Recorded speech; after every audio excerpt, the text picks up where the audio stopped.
Hi, James is my name. I'm an alcoholic. Grew up around heavy drinking, older siblings and father that all drank a lot, drank heavily. And I guess I was about 13 years old when I thought when I had my first drink. Yeah. I was at a family function. We had the keg as we normally always did. And yeah, I gave it a try. I Right from that first time I drank, the effect on me from drinking it. Yeah, I thought, well, this is something. And yeah, I drank a lot that night. I was probably the last one standing. I spent the next 3 days in bed, sick as a dog. But I never forget that feeling, and he's very keen to chase it again. And I did for the next 20 odd years, chase that effect. It seemed to be just part of growing up where I was, that you grow up and you drank. And yeah, as I say, I loved the way it made me feel. Blue light discos, sneaking bottles out of the fridge and stashing them, and then getting a couple of mates together and going camping with our little stash and getting on it. And getting older and getting cheekier, still underage, but going into the pubs anyway. Blue light discos, drinking in the sale yards nearby, and then going to the blue light discos. It become yeah, what we did.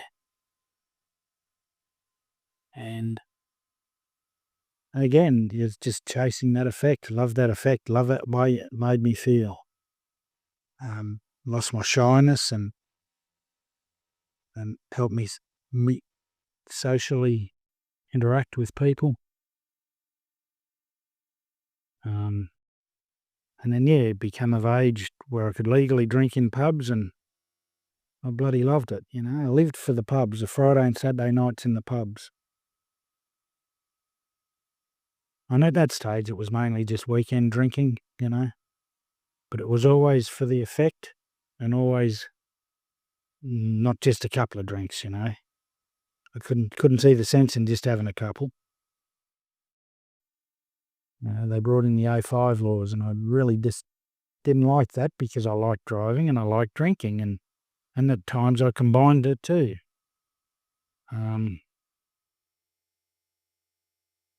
They brought in low alcohol beer, and I couldn't understand that. I thought they should have been making it stronger, not weaker. So I never worried with the mid strengths or low alcohol contents. I always went for the heavies. And yeah, but it was so central to anything and everything I did. Going to the footy, going to a barbecue, anything and everything. Always had to have grog involved.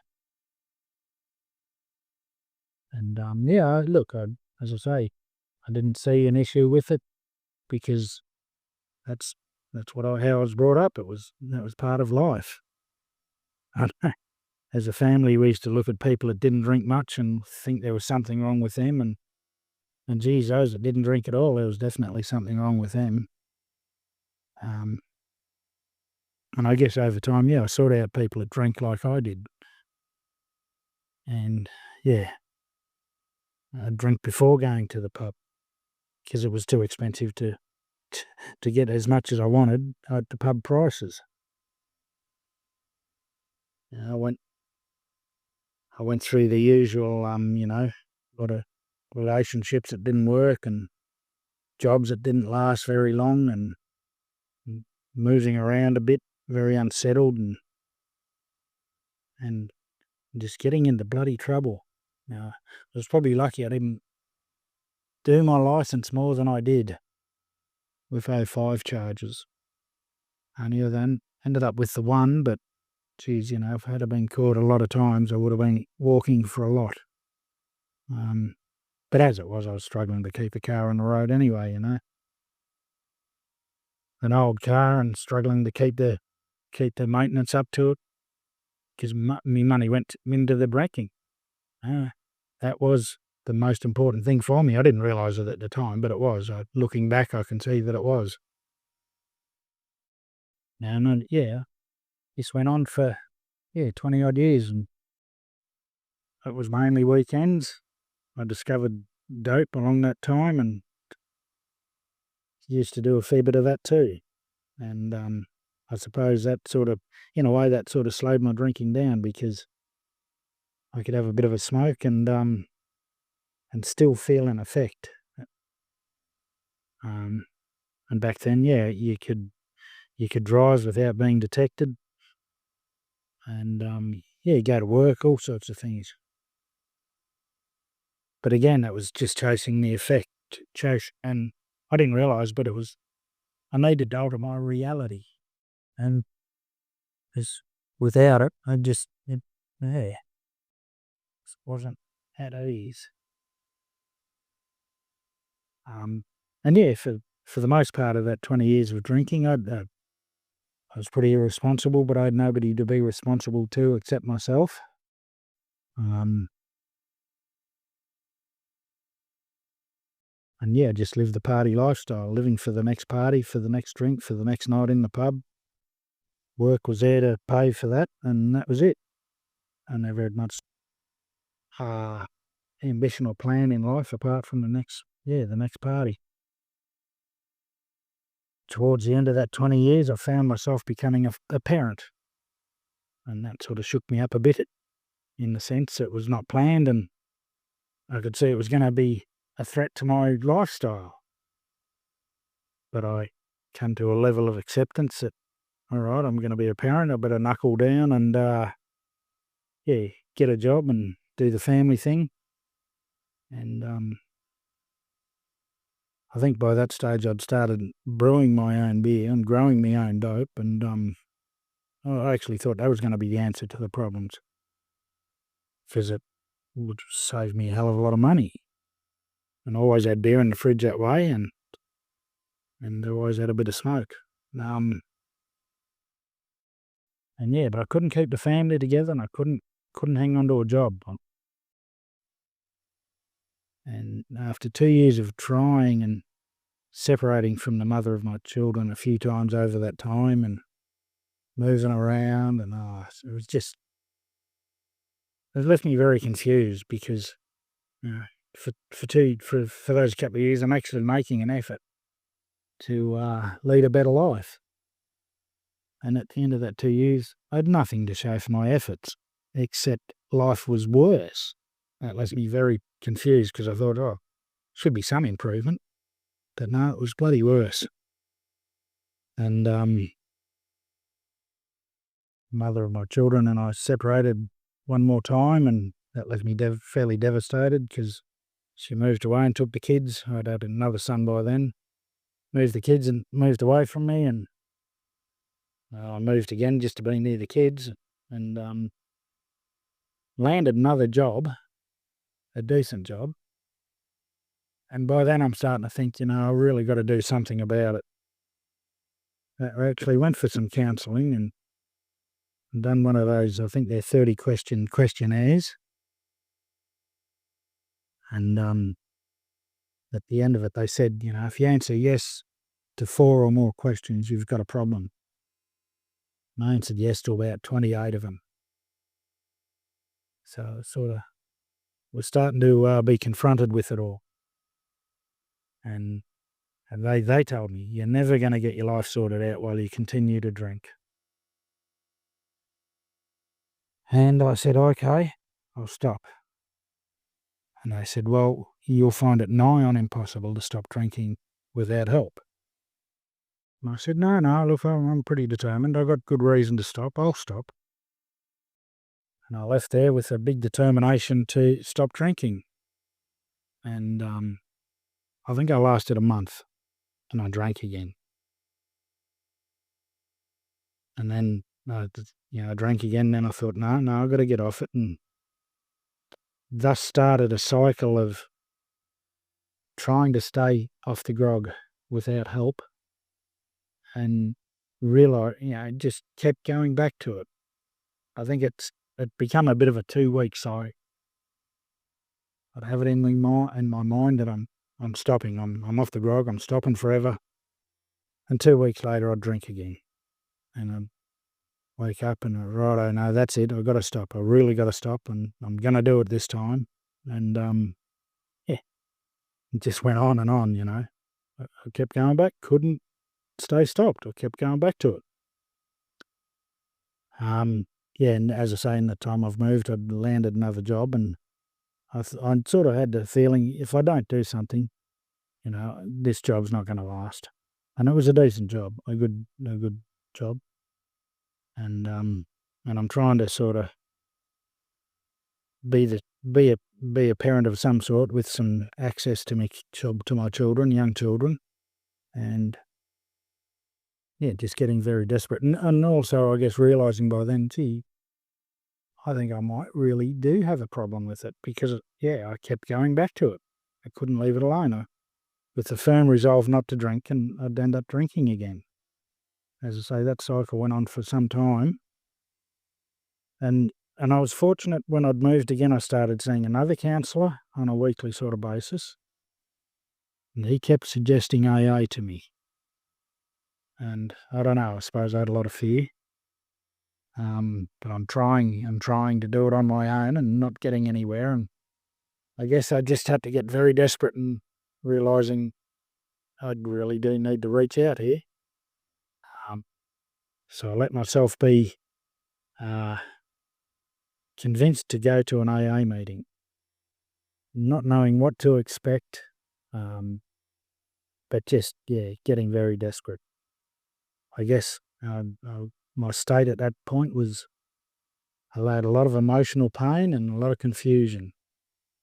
And when I walked into the rooms there and I didn't know what to expect, but I just found people there that were well presented, well dressed, well presented, well spoken. And then I heard their stories, and I could relate to their stories, where they'd been, what they'd done. It sort of helped me realise, I wasn't so unique after all. Other people had done what I'd been doing. But it became very obvious these people were onto something, because they weren't drinking, and they weren't drinking. They were staying stopped, and they were staying stopped for a decent length of time. As I say, a month was my best effort, and then it was about a 2-week turnaround. I met people there, and they were off it for years and years, and they seemed to be doing it a lot. Doing it easy, and they were happy about it. There was laughter and happiness in the rooms. I didn't know. I thought, what's life going to be like without the grog? I dreaded the thought of it.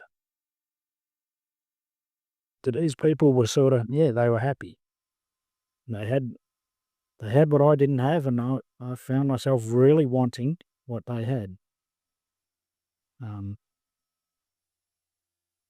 The gift of desperation. Didn't feel like a gift at the time, but I was very desperate. I really wanted what they had. And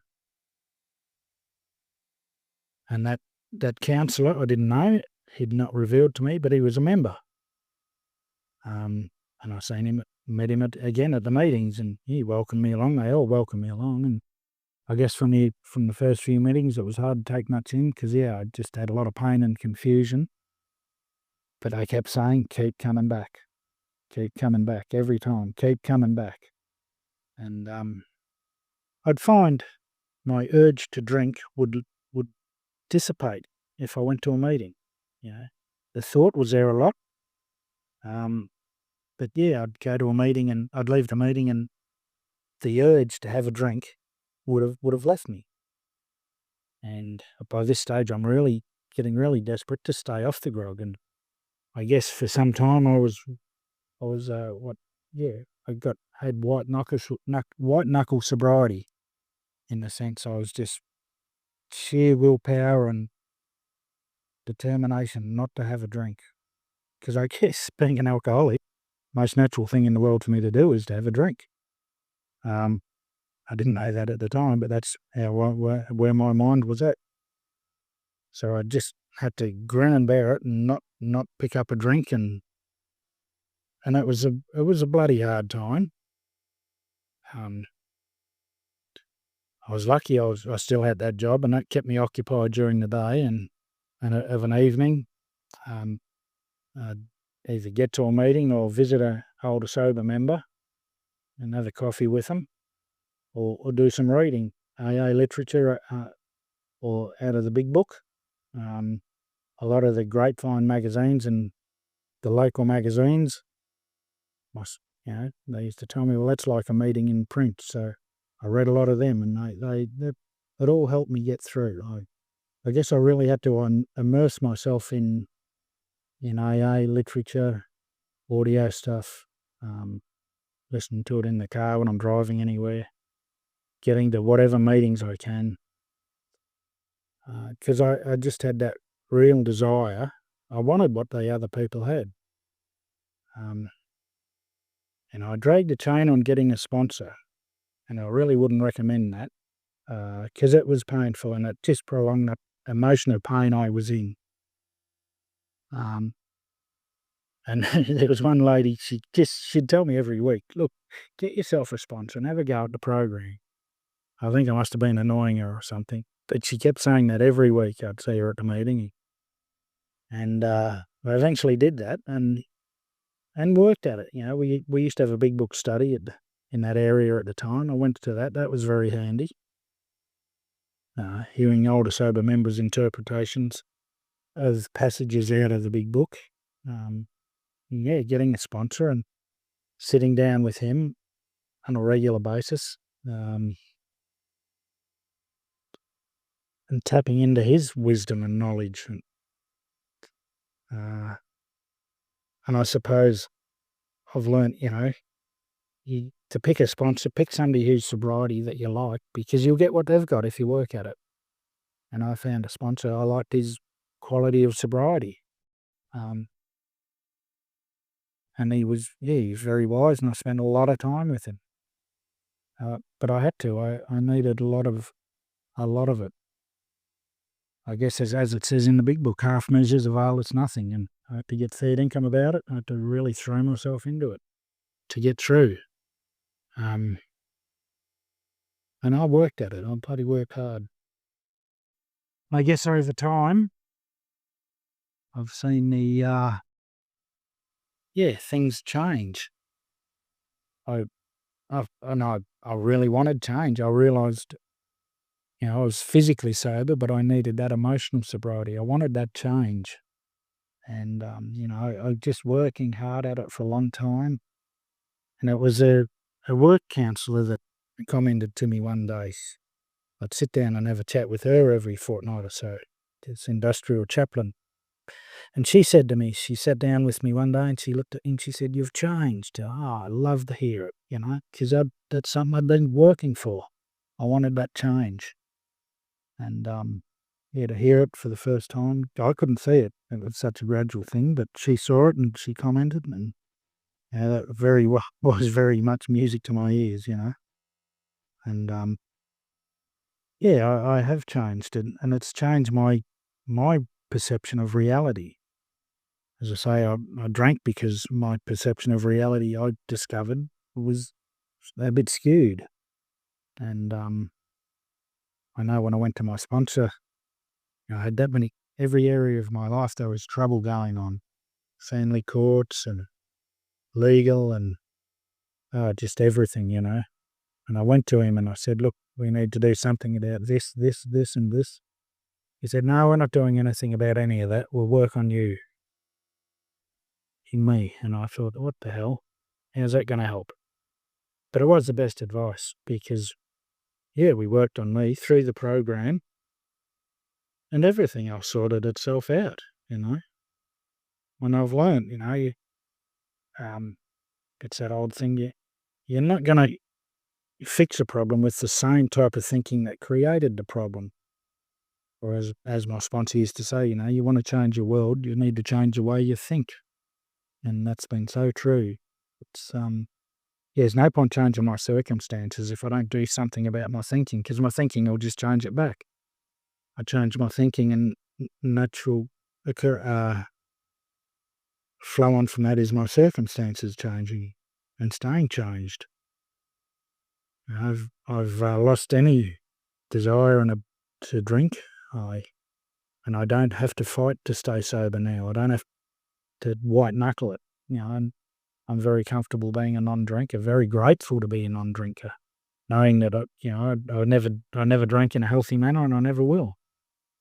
Always drank alcoholically, and now I'm not in ignorance of that. I'm aware of it, and to know that alcohol has an effect on me that a normal temperate drinker doesn't have that effect. As I guess some people don't drink, and I'm lucky enough to realise I'm one of them. Some people shouldn't drink, and I realise I'm one of them. So I just got damn lucky to get to meetings in the first place and to actually stay, to keep coming back. Over time, I've seen a lot of people come and go, and I'm pretty sure those that haven't stuck around, things haven't got better. But those that have stuck around, I've seen their lives get better, lives improve, and it's been the best thing that's ever happened. I wouldn't be alive today had I not got to AA and stayed in AA. I know it's just a beautiful thing to be part of. I've got friends all over the place. I'm able to travel, and I've got friends everywhere. Go to a meeting anywhere, and you got ready-made friends. And we all talk the same language. We've all got the same similar experiences, and it's just a wonderful thing to be a part of. So yeah, it's ruined my drinking career, but my drinking career needed ruining, and it's given me a better life. A real life, a genuine real life, and a decent self-worth. I come in with an overblown ego and low self-esteem, and I've been able to get a bit of balance in my life and a sense of self. I'm not better than, I'm not worse than, but I'm okay. I am enough, and it's only due to this program. It's saved my life and given me a life worth living, and for that I'm extremely gratitude is a small word for the feeling, but that's what it is, and it's all due to this program and this fellowship. So thank you for your time today and hearing me out, and best wishes. Thank you. Bye.